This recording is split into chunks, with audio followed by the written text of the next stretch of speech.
Баршаңызға сәлем, сіздермен бірге Әсем. Бүгін сіздермен ерекше дайындалатын, менің жасалу тәсілімен жасалынатын өте дәмді манты жасайтын боламыз. Барлық қажетті заттарды описание бөліміне жазып қоятын боламын. Ең алдымен ұнымыздың үстіне бір жұмыртқамызды саламыз. Оның үстіне тұзымызды салатын боламыз. Менің қасығымның размері кіші болғандықтан 2 мәрте салдым. Барлығын енді жақсылап араластырып жіберіп, үстіне салқындау суымызды құятын боламыз. Жылы су құймау қажет, себебі жылы су құйғаннан кейін қамырымыз өте жұмсақ, былжырап кететін болады. Сондықтан салқындау су алған дұрысырақ болады. Қамырымызды ең алдымен қатты баспай жаймендеп аламыз, себебі қатты басып жіберсеңіздер де тестамыз қатты болып, илеген кезде қолым күшіне түсіп кететін болады. Мантының дәмді шығуына қамырдың да дұрыс жайылуына байланысты болады. Мінекей қыздар, біздің тестамыз дайын болды.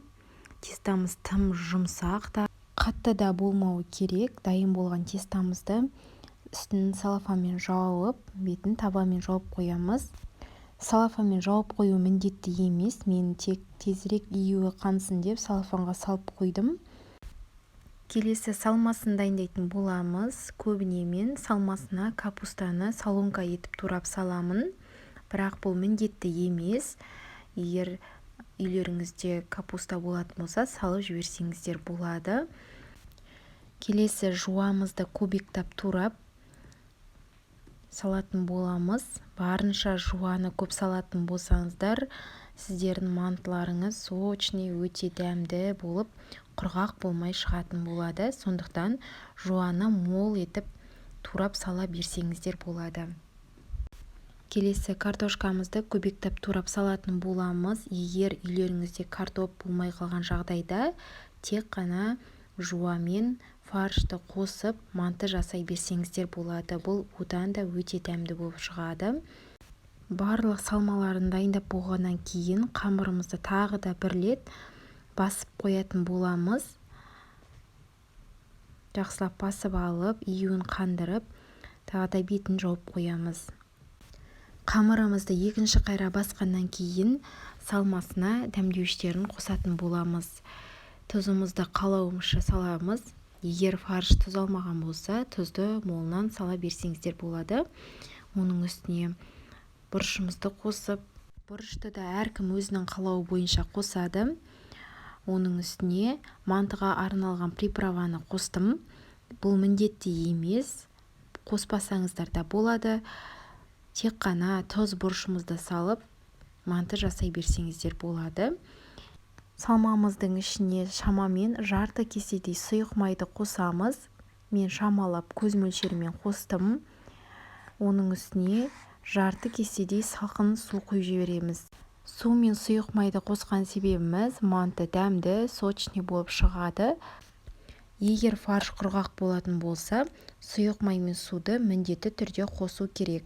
Келесі дайындап алған қамырымызды жақсылап илейтін боламыз. Менде 2 қамыр шықты, 2-ге бөліп, біреуін күлшелеп табамыздың астына қойып қоямыз.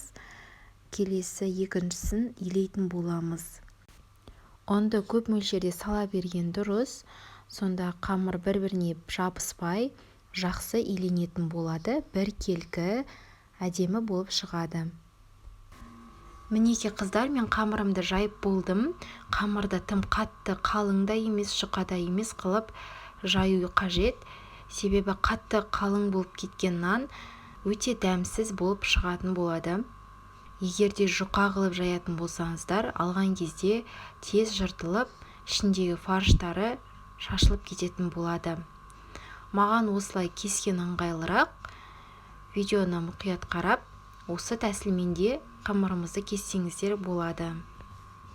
Мантының қамырына егер үйлеріңізде жұмыртқа болмаған жағдайда, міндетті түрде жұмыртқа салу керек емес. Жұмыртқасыз да қамырды жайып, әдемі теста жасауға болады. Мантымызды дайындап болғаннан кейін қайнап тұрған судың үстіне 45 минутқа пісіріп алдым. Мінекей қыздар, біздің мантымыз дайын болды. Өте дәмді шықты. Егер сіздерге рецепт ұнаса, менің каналыма тіркеліп, лайк басып, пікір қалдыруды ұмытпаңыздар.